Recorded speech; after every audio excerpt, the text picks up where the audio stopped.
This is great. Hi hello and welcome to wrestling central Tamil. நான் உங்கள் ஆஷிக். இப்போ நம்ம என்ன பார்க்க போகிறோம்னா 4 ரெஸ்லிங் ரூமர்ஸ் பார்க்க போகிறோம். ஃபர்ஸ்ட் நம்ம என்ன பார்க்க போகிறோம்னா ஜிம் ராஸோட WWE கான்ட்ராக்ட் வந்து முடிய போகுது. ஸோ அதுலேருந்து இன்னொரு ஷாக்கிங்கான விஷயம் வந்திருக்கு. அது என்னன்னு பார்ப்போம்.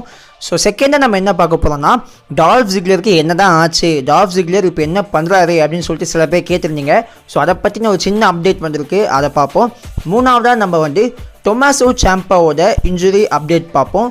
ஸோ லாஸ்ட்டாக வந்து ரோமன் ரெயின்ஸோட ரெஸ்ல்மேனியா 35 பிளான் இதுதான்.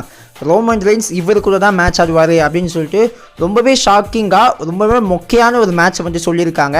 ஸோ அது என்ன மேட்ச் அப்படின்னு சொல்லிட்டு நம்ம பார்க்கலாம்.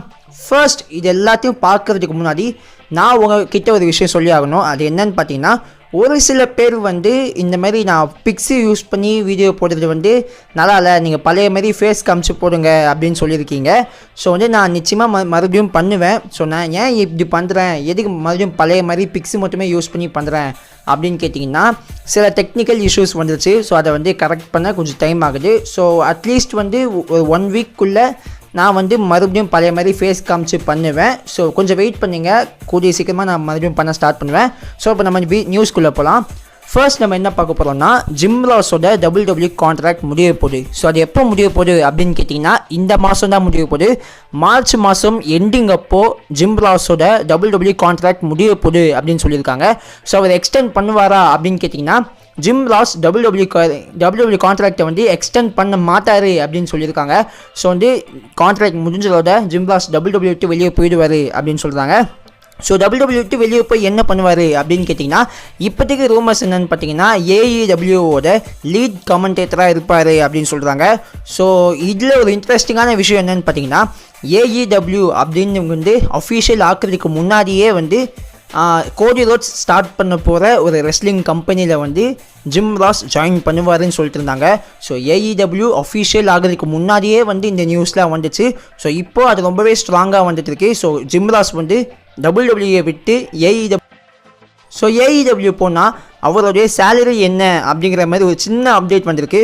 அது ரொம்பவே ஷாக்கிங்காக இருக்குது. அது என்னன்னு பார்த்தீங்கன்னா, 1 மில்லியன் சேலரி கொடுக்குறாங்க அப்படின்னு சொல்லியிருக்காங்க. ஸோ AEWக்கு ஜிம் ராஸ் வந்தாருன்னா அவருடைய ஏர்லி சேலரி எவ்வளோன்னு கேட்டிங்கன்னா 1 மில்லியன் அப்படின்னு சொல்கிறாங்க. ஸோ இது இன்னும் அஃபீஷியல் ஆகலை, ரூமர்ஸை தான் வந்துட்டு இருக்கு. ஆனால் நிச்சயமாக வந்து ஜிம் ராஸ் WWE விட்டு வெளியே வந்துடுவார் அப்படின்னு சொல்கிறாங்க. ஸோ இது ஃபர்ஸ்ட் நியூஸ். செகண்ட் நம்ம என்ன பார்க்க போகிறோம்னா, டால்ஃப் ஜிக்லருக்கு என்ன தான் ஆச்சு அப்படின்னு பார்க்கலாம். ஸோ டால்ஃப் ஜிக்லருக்கு வந்து ஆல்ரெடி நம்ம சொன்ன மாதிரி அவருடைய WWE கான்ட்ராக்ட் எப்பயோ முடிஞ்சு போச்சு. ஸோ அதனால தான் வந்து இவ்வளோ நாளாக டால்ஃப் ஜிக்லர் WWEக்கு வரலை.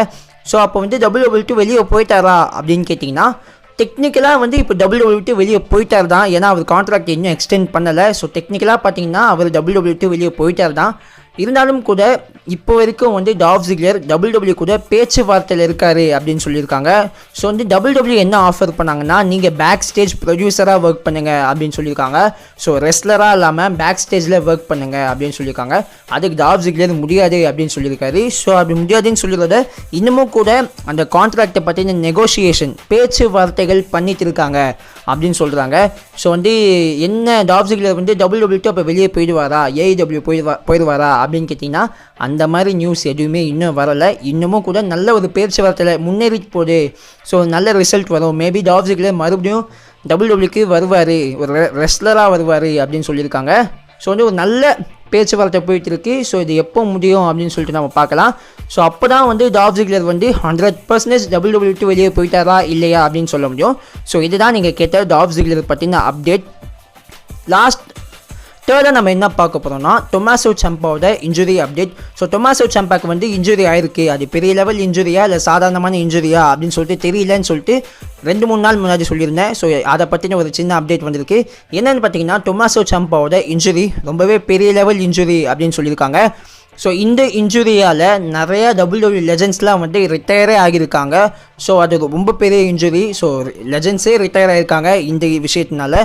ஸோ அதே தான் இப்போ டொமாசோ சாம்பாவுக்கு ஆகிருக்கு. ஸோ டொமாசோ சாம்பாவை வச்சு நிறைய பிளான்ஸ் பண்ணி வச்சுருந்தாங்க. டொமாசோ சாம்பா வெர்சஸ் ஜானி கார்கானோ வந்து NXT டேக் ஓவரில் பண்ணுறதாலாம் இருந்தாங்க. ஆனால் வந்து இப்போ டொமாசோ சம்பாவுக்கு ரொம்பவே ஷாக்கிங்காக வந்து யாருமே எதிர்பார்க்காத மாதிரி இன்ஜுரி ஆயிடுச்சு. ஸோ இது ஒரு சத்தியமாக வந்து ஒரு பயங்கர குழப்பலாக தான் போக போகுது. ஏன்னா பார்த்தீங்கன்னா டொமாசோ சம்பாவை பேஸ் பண்ணி தான் இப்போ கொஞ்ச நாளைக்கு வந்து NXT வந்து மூவ் பண்ணுறதா இருந்தாங்க. ஸோ முழுக்க டொமாசோ சம்பாவுக்கு தான் ஒரு பயங்கரமான ஒரு அட்ராக்ஷன், ஒரு இம்பார்ட்டன்ஸ் கொடுக்குறதா இருந்தாங்க. ஆனால் வந்து இந்த டைம் பார்த்து டொமாசோ சம்பாவுக்கு இன்ஜுரி ஆயிருக்கு. ஸோ வந்து டொமாசோ சம்பா வந்து கூடிய சீக்கிரமாக ட்ரீட்மெண்ட் எடுக்க ஸ்டார்ட் பண்ணுவார் அப்படின்னு சொல்லியிருக்காங்க. ஸோ மேபி வந்து டொமாசோ சம்பா NXT சாம்பியன்ஷிப்பை ரெலிங்குவிஷ் கூட பண்ணலாம் அப்படின்னு சொல்லியிருக்காங்க. ஸோ இதுதான் டொமாசோ சம்பாவை பற்றின ஒரு அப்டேட். ஸோ லாஸ்ட்டாக நம்ம என்ன பார்க்க போகிறோம்னா, ரோமன் ரெயின்ஸ் இவர் கூட தான் மேட்ச் ஆடுவார் ரெஸ்ல்மேனியா 35 அப்படின்னு சொல்லியிருக்காங்க. அது சத்தியமாக ரொம்பவே ஷாக்கிங்காக இருக்குது. அதே சமயம் அதை பாவீங்களா இவங்க கூடயாடா அப்படின்னு சொல்லிட்டு கேட்குற மாதிரி இருக்குது. அது யாருன்னு கேட்டிங்கன்னா பேரன் கோபன். ஸோ பேரன் Koban versus Roman Reigns WrestleMania 35 நடக்கும் அப்படின்னு சொல்லிட்டு சின்ன லெவலில் ரூமர்ஸ் வந்ததுக்கு. ஸோ இது அஃபிஷியலா இல்லை இது நடக்குமா அப்படின்னு கேட்டிங்கன்னா இன்னும் அஃபிஷியலாக ஆகலை. ஸோ ரூமர்ஸ் என்ன சொல்கிறாங்கன்னு பார்த்தீங்கன்னா, Shield versus Baron Corbin, Drew McIntyre and Bobby Lashley match முடிஞ்சதுக்கப்புறமா ரோமன் ரெயின்ஸ்க்கும் பேரன் கார்பனுக்கு மட்டும் ஃபியூடு கண்டினியூ ஆகி ரெஸ்ல்மேனியா 35 ஒரு மேட்ச் நடக்கும் அப்படின்னு சொல்கிறாங்க. ஸோ அது ஏன் பேரன் கார்பன் வேறு யாரு கூட வச்சிருக்கலாமே, ட்ரூ மெக்கன்டைர் கூட வச்சிருக்கலாமே. ஏன்னா வந்து WWE போல் கண்டக்ட் பண்ணாங்க. அந்த போலில் வந்து யார் ரோமன் ரெயின்ஸோட நெக்ஸ்ட்டு ஆப்போனண்ட்டாக இருக்கணும்னு கேட்டாங்க. ஸோ அதில் கூட ட்ரூ மெக்கன்டைர் தான் வந்து வின் பண்ணார். ஸோ ட்ரூ மெக்கன்டைர் ரோமன் ரெயின்ஸ் வச்சாவாச்சும் நல்லா இருக்குமே அப்படின்னு கேட்டிங்கன்னா, இதில் என்ன ஒரு சின்ன ரீசன் அவங்க சொல்கிறாங்கன்னா, ட்ரூ மெக்கன்டைர் வெர்சஸ் ரோமன் ரெயின்ஸ் வச்சா இப்போதைக்கு செட் ஆகாது அப்படின்னு சொல்லியிருக்காங்க. ஏன்னு கேட்டிங்கன்னா லுக்யூமியா தான். ஸோ லுக்யூமியா வந்து ரோமன் ரெயின்ஸ்க்கு முக்கால்வாசி தான் க்யூர் ஆகிருக்கு, இன்னும் முழுசாக க்யூர் ஆகலை அப்படின்னு சொல்லிட்டு நம்ம போன வீடியோஸில் நல்லாவே பார்த்தாச்சு. ஸோ இன்னமும் கூட லுக்யூமியா வந்து ரோமன் ரெயின்ஸ்குள்ளே இருக்குது. ஸோ அதனால் வந்து மேட்சை வந்து ரொம்பவே ஷார்ட்டாக வைக்கணும் அப்படின்னு சொல்லிட்டு WWE பிளான் பண்ணுறாங்க. ஸோ ட்ரூ மெக்கன்டைர் வெர்சஸ் ரோமன் ரெயின்ஸ்னால் ஒரு சூப்பர்மேன் பஞ்ச் ஒரு ஸ்பேர்லாம் வந்து டக்குன்னு மேட்சை ஒரு நிமிஷத்தில் முடிச்சுட்டு போக முடியாது. அதே மாதிரி பேரன் கார்பனை வச்சு ஆடினா அசால்ட்டாக முடிக்கலாம். மேட்ச் ஸ்டார்டிங்லேயே கூட ஸ்பேரை போட்டு ஒரு 5 செகண்டில் வந்து மேட்சை கம்ப்ளீட் பண்ணலாம். ஸோ பேரன் கார்பனை வச்சு வேஸ்ட் பண்ணாலும் வந்து WWE கண்டுக்க போகிறது இல்லை. ஸோ அதனால தான் வந்து பேரன் கார்பனை செலக்ட் பண்ணியிருக்காங்க. So Roman Reigns versus Baron carbon வந்து ரெஸ்ல்மேனியா 35 நடக்கும். ஸோ ரோமன் ரெயின்ஸ் வந்து ரொம்பவே சீக்கிரமாக டக்குன்னு மேட்ச் முடிச்சுட்டு போயிடுவார், ஒரு நிமிஷத்தில் முடிச்சுட்டு போயிடுவார்.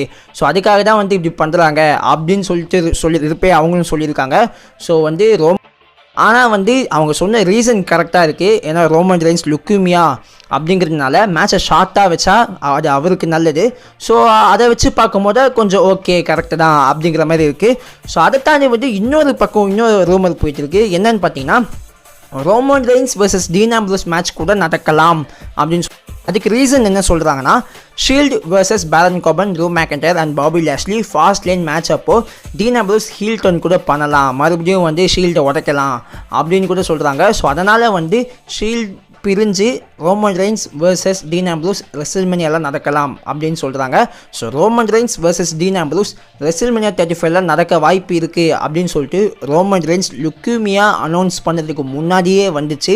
ஸோ அதனால் வந்து இந்த மேட்ச் வந்து வைக்க வாய்ப்பு இருக்குது அப்படின்னு சொல்கிறாங்க.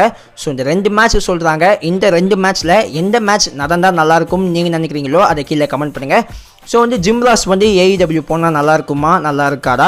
ஸோ டொமாசோ சம்பாவை பற்றி நீங்கள் என்ன நினைக்கிறீங்க? ஸோ டால்ஃப் ஜிக்லர் வந்து WWE விட்டு போகணுமா வேணாமா அப்படிங்கிற உங்களுடைய கருத்தை மறக்காமல் கீழே கமெண்ட் பண்ணுங்கள். இந்த வீடியோ உங்களுக்கு பிடிச்சா லைக் பண்ணுங்கள், கமெண்ட் பண்ணுங்கள், ஷேர் பண்ணுங்கள். டிஸ்கிரிப்ஷன்லையும் கமெண்ட்லையும் எங்களுடைய FB அண்ட் Instagram பேஜோட லிங்க் இருக்குது. அதை கிளிக் பண்ணி லைக் பண்ணுங்கள், ஃபாலோ பண்ணுங்கள். அங்கேயும் கூட சில ரெஸ்லிங் அப்டேட்ஸ் நாங்கள் பண்ணிக்கிட்டே இருப்போம். இதே மாதிரி ரெஸ்லிங் ரிலேட்டடான வீடியோஸ் தமிழில் பார்க்கணுன்னு நினச்சிங்கன்னா மறக்காமல் ரெஸ்லிங் சென்ட்ரல் தமிழுக்கு சப்ஸ்கிரைப் பண்ணுங்கள். தேங்க்ஸ் ஃபார் வாட்சிங்.